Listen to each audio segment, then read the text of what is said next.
Class 12th के हमारे सभी विद्यार्थियों, आज मैं आपको फिजिक्स के लिए बड़ा ही प्रैक्टिस पेपर लेकर आया हूं। महत्वपूर्ण है, मोस्ट इंपोर्टेंट। केवल 4 वीडियो देखने हैं आपको। ये सेट बी है, सेट ए और सी डी ये रहे आपके सामने, इनको भी आप जरूर देखिएगा। चलिए तो शुरू करते हैं बढ़िया से ना, ज़्यादा समय नहीं लूँगा, ज़्यादा 5 से 6 मिनट में ख़त्म कर लेंगे। प्रोटॉन में न्यूट्रॉन का आवेश होता है, तो प्रोटॉन में जो न्यूनतम आवेश होता है वो होता है 1.6 × 10⁻⁻19 कूलम। तरंगे एक स्थान से दूसरे स्थान तक संचरण करती है, ऊर्जा। ठीक है। धारावाही वृत्तीय कुंडली में केंद्र पर उत्पन्न चुंबकीय क्षेत्र होता है कुंडली के तल के लंबवत। यहाँ से आपको चौथे का ऑप्शन आंसर रहेगा।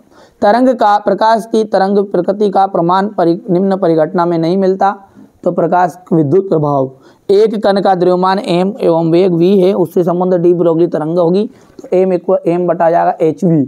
यहाँ से आपका choose of the correct option है, ये ध्यान से देख लीजिएगा। ये यहाँ से बढ़िया से कंप्लीट करिएगा भैया ना, ये बेहतरीन से इंपॉर्टेंट चीजें बता रहा हूँ, यही फंसेगी है ना, आप ध्यान रखना। आप तो पीएन संधि डायोड में ऊंचे परत की मोटाई हो जाएगी 10⁻⁻6 मीटर। हाइड्रोजन परमाणु की अधिकतम आयनन ऊर्जा हो जाएगी 13.6 MeV। सपोषी व्यतिकरण के लिए तरंगों के मध्य कालांतरण 2π होता है। वायु का जो बुलबुला है जल के भीतर अवतल लेंस जैसा व्यवहार करता है। व्यतिकरण में ऊर्जा का पुनर्वितरण होता है। अर्धचालकों का प्रतिरोध अशुद्धि मिलाने पर घटता है। यहाँ से अपन क्वेश्चन नंबर 2 की बात करें तो ये देख सकते हैं आप। ठीक है, तो ये जाएगा आवेश संरक्षण का नियम। लॉरेंज बल जाएगा QV sin थीटा। दृश्य प्रकाश का न्यूटन। गामा किरणें कहा जाएगा हेनरी बेकरल ने किया था। ट्रांसफार्मर का जाएगा अन्योन्य प्रेरण, और प्रेरित विद्युत वाहक बल होता है d∅/dt। ये हो जाएगा आपका 6 नंबर का। बढ़िया से कंप्लीट करिए। मैं कह रहा हूं आपको, आप अच्छे से तैयारी करो, 100% श्योर गारंटी ले लूं, लिखा पढ़ी कर लें आप। ठीक है, ऐसा कोई दिक्कत नहीं है ना भैया। 100 रुपए वाले स्टाम्प पे लिखा पढ़ी कर लेंगे, इन्हीं में से आएगा आपका पेपर। पर मैं जो बता रहा हूं ना आपको, ABCDEF देख लीजिएगा, है ना। कहां तक? A B ये हो चुका है, B चल रहा है, C D और E और F भी दूंगा। 80% बनानी है तो D तक कर लो, 90 से पार जाना है तो E और F भी कर लो। ठीक है भैया। सामने तो आप कुछ समझदार है, रियल पेपर कोई सामने नहीं बताता, और रियल पेपर किसी को आ भी जाए तब भी नहीं बताएगा सामने, तो है ना भैया। हाँ, ये कर लोगे तो 100% श्योर है, परसेंटेज बनेगी।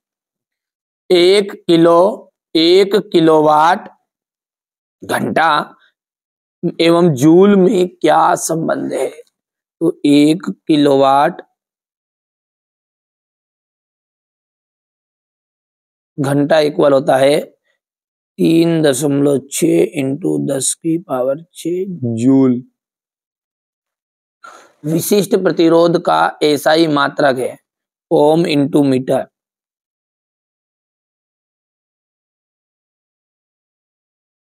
ओम × मीटर। ठीक है भैया। चलिए अगला देखते हैं। किस लेंस की क्षमता धनात्मक होती है? तो इस लेंस की क्षमता धनात्मक है, उत्तल लेंस की क्षमता धनात्मक होती है।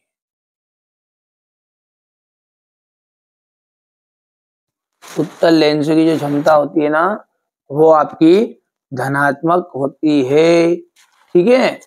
चलिए, विद्युत द्विध्रुव आघूर्ण की दिशा, विद्युत द्विध्रुव आघूर्ण की जो दिशा होती है वो ऋण आवेशित से धन आवेशित की ओर होती है। यहाँ पर लिख देते हैं अपन ऋण आवेश।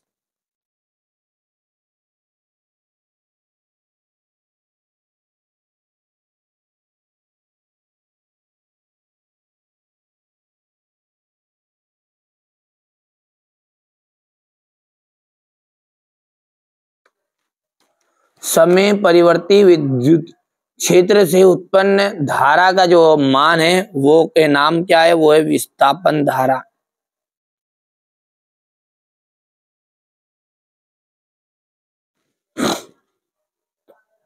यहां से हमारे इंग्लिश मीडियम वाले बच्चे बढ़िया से कंप्लीट करेंगे, है ना। चलिए अब है ए सत्य और असत्य। हीलियम नाभिक को अल्फा कण कहते हैं, बिल्कुल सत्य बात है। हाइड्रोजन बम की कार्यविधि नाभिकीय विखंडन पर आधारित होती है, ये आपका असत्य हो जाएगा। तीसरा जो है चुंबकीय द्विध्रुव की निरक्षीय स्थिति में विभव का जो मान है वो शून्य होता है, बिल्कुल राइट बात है। प्रति चुंबकीय पदार्थ प्रबल चुंबक से प्रतिकर्षित होते हैं, सत्य है ये। और ये परम शून्य ताप पर अर्धचालक कुचालक जैसा व्यवहार करता है, ये सत्य। ठीक है, हो गया। इसके बाद में यहां से देखिए क्वेश्चन नंबर ये 5 है,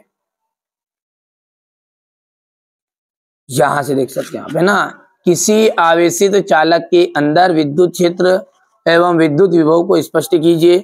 स्पष्ट कीजिए कि दो क्षेत्र रेखाएं कभी एक दूसरे को नहीं काटती। विशिष्ट प्रतिरोध या प्रतिरोधकता की परिभाषा लिखिएगा। इसका विमीय सूत्र तथा मात्रक बताइए। इसी चालक का प्रतिरोध किन किन कारकों पर निर्भर करता है और किस प्रकार। फ्लेमिंग के बाएं हाथ का नियम आपको बताना है। दो क्षेत्र रेखाएं एक दूसरे को नहीं काटती है। ठीक है। विद्युत चुंबकीय प्रेरण किसे कहते हैं। प्रत्यावर्ती धारा और दिष्ट धारा में अंतर बताना है आपको। कोणीय वर्ण विक्षेपण की परिभाषा। लंबन क्या है समझाइए। हो गया। इसके बाद में आगे बढ़ते हैं और अगला देखते हैं। डी ब्रोगली तरंग 100% यदि आप कर लोगे, एक बार अंतिम मौका है। ठीक है, अंतिम मौका का मतलब है कि बार भी आपके पास अंतिम है ये। इसके बाद डबल तो नहीं पढ़ना है, डबल से पढ़ना है तो मत करो यार, सीधी सी बात है ना। अच्छे से पढ़ो, तैयारी करो, इस पूरा सॉल्यूशन बहुत ही जल्दी आपको प्रोवाइड करा दिया जाएगा। इसका जितना आपसे हो सकता है वैसा करिए। ठीक है, ये क्वेश्चन नंबर आपका 13 है। हो गया। ये यहां से देखिए इसका अथवा हो गया है। ये क्वेश्चन नंबर 14 है, अथवा हो गया है। बढ़िया से आप तो कंप्लीट करिए। इसके बाद ये क्वेश्चन नंबर आपका 15, विस्थापन धारा क्या है समझाइए। ये क्वेश्चन नंबर आपका 16 देख लीजिएगा। परस्पर संपर्क में रखे पतले लेंसों के सहयोग की फोकस दूरी का सूत्र ज्ञात करना है। ये क्वेश्चन नंबर 16 का अथवा। यहां से देख सकते हैं आप क्वेश्चन नंबर 17 है ये। ठीक है, हो गया। ये क्वेश्चन नंबर 18। चलिए इसके बाद में हम बात करें तो आगे की, तो ये क्वेश्चन नंबर आपका 18 का अथवा आ जाएगा। संयुक्त सूक्ष्मदर्शी दो का वर्णन निम्न शीर्षकों के अंतर्गत कीजिएगा। ठीक है, एन तथा ई प्रकार के अर्धचालकों में अंतर। P N